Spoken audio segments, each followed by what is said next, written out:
ഉൽപ്പത്തി പുസ്തകം 5-ാം അധ്യായത്തിൽ നിന്നുള്ള വായന. ആദം മുതൽ നോഹ വരെ. ആദത്തിൻ്റെ വംശാവലി ഗ്രന്ഥമാണിത്. ദൈവം മനുഷ്യനെ തൻ്റെ സാദൃശ്യത്തിൽ സൃഷ്ടിച്ചു. സ്ത്രീയും പുരുഷനുമായി അവരെ സൃഷ്ടിച്ചു. അവിടുന്ന് അവരെ അനുഗ്രഹിക്കുകയും മനുഷ്യനെന്ന് വിളിക്കുകയും ചെയ്തു. ആദത്തിന് 130 വയസ്സായപ്പോൾ അവൻ്റെ സാദൃശ്യത്തിലും ഛായയിലും ഒരു പുത്രൻ ജനിച്ചു. ആദം അവന് സേത്ത് എന്ന് പേരിട്ടു. സേത്തിൻ്റെ ജനനത്തിന് ശേഷം ആദം 800 വർഷം ജീവിച്ചു. അവന് വേറെയും പുത്രന്മാരും പുത്രിമാരും ഉണ്ടായി. ആദത്തിൻ്റെ ജീവിതകാലം 930 വർഷമാണ്. അതിനുശേഷം അവനും മരിച്ചു. സേത്തിന് 105 വയസ്സായപ്പോൾ ഏനോഷ് എന്ന പുത്രനുണ്ടായി. ഏനോഷിൻ്റെ ജനനത്തിന് ശേഷം സേത്ത് 807 വർഷം ജീവിച്ചു. അവന് വേറെയും പുത്രന്മാരും പുത്രിമാരും ഉണ്ടായി. സേത്തിൻ്റെ ജീവിതകാലം 912 വർഷമാണ്. അവനും മരിച്ചു. ഏനോഷിന് 90 വയസ്സായപ്പോൾ കെയ്നാൻ എന്ന പുത്രനുണ്ടായി. കെയ്നാൻ്റെ ജനനത്തിന് ശേഷം ഏനോഷ് 815 വർഷം ജീവിച്ചു. അവന് വേറെയും പുത്രന്മാരും പുത്രിമാരും ഉണ്ടായി. ഏനോഷിൻ്റെ ജീവിതകാലം 915 വർഷമാണ്. അവനും മരിച്ചു.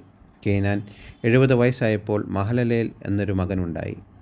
മഹലലേലിൻ്റെ ജനനത്തിന് ശേഷം കെയ്നാൻ 840 വർഷം ജീവിച്ചു. അവന് വേറെയും പുത്രന്മാരും പുത്രിമാരും ഉണ്ടായി. കെയ്നാൻ്റെ ജീവിതകാലം 910 വർഷമായിരുന്നു. അവനും മരിച്ചു. മഹലലേലിന് 65 വയസ്സായപ്പോൾ യാരെദ് എന്ന മകനുണ്ടായി. യാരെദിൻ്റെ ജനനത്തിന് ശേഷം മഹലലേൽ 830 വർഷം ജീവിച്ചു. അവന് വേറെയും പുത്രന്മാരും പുത്രിമാരും ഉണ്ടായി. മഹലലേലിൻ്റെ ജീവിതകാലം 895 വർഷമായിരുന്നു. അവനും മരിച്ചു. യാരെദിന് 162 വയസ്സായപ്പോൾ ഹെനോക്ക് എന്ന പുത്രനുണ്ടായി.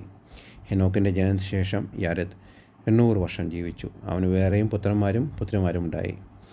യാരെദിൻ്റെ ജീവിതകാലം 962 വർഷമായിരുന്നു. അവനും മരിച്ചു. ഹെനോക്കിന് 65 വയസ്സായപ്പോൾ മെത്തുശലേക്ക് എന്ന മകനുണ്ടായി. മെത്തുശലേക്കിൻ്റെ ജനനത്തിന് ശേഷം ഹെനോക്ക് 300 വർഷം കൂടി ദൈവത്തിന് പ്രിയപ്പെട്ടവനായി ജീവിച്ചു. അവന് വേറെയും പുത്രന്മാരും പുത്രിമാരും ഉണ്ടായി. ഹെനോക്കിൻ്റെ ജീവിതകാലം 365 വർഷമായിരുന്നു. ഹെനോക്ക് ദൈവത്തിന് പ്രിയങ്കരനായി ജീവിച്ചു.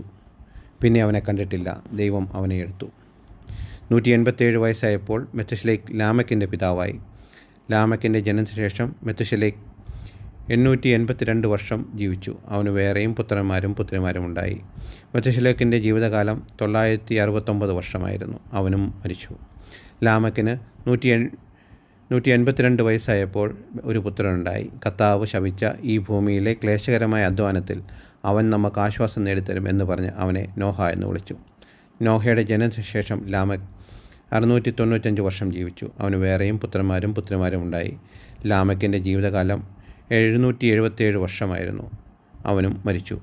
നോഹയ്ക്ക് 500 വയസ്സായതിനു ശേഷം ഷേം, ഹാം, യാഫെത്ത് എന്നീ പുത്രന്മാരുണ്ടായി.